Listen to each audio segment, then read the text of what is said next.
اختیارات کے ناجائز استعمال کی شکایت پر فیض حمید کی گرفتاری۔ کیا آپ جانتے ہیں ماضی میں فوج میں کن جرنیلوں کو کورٹ مارشل کا سامنا کرنا پڑا؟ آئیے جانتے ہیں اس ویڈیو میں۔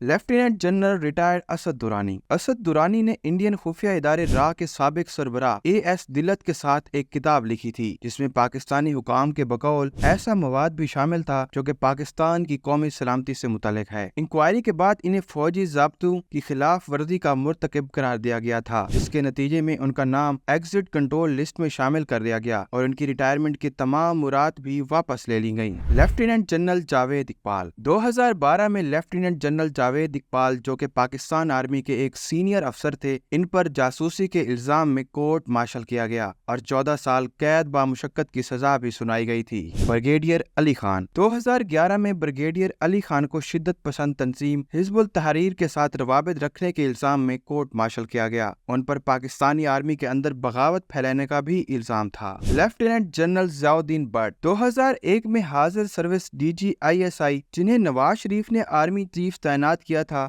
جنرل پرویز مشرف کے حکم پر انہیں گرفتار کر کے ان کے خلاف کورٹ مارشل کی کارروائی ہوئی۔ بعد میں انہیں نظر بند کیا گیا اور فوجی عہدے سے بھی برخاست کیا گیا۔ بریگیڈیئر نیاز۔ 1958 میں جنرل ایوب خان کے دور حکومت میں بریگیڈیئر نیاز کو سیاسی سرگرمی میں ملوث ہونے اور حکومت کے خلاف سازش کرنے کے الزام میں کورٹ مارشل کا سامنا کرنا پڑا۔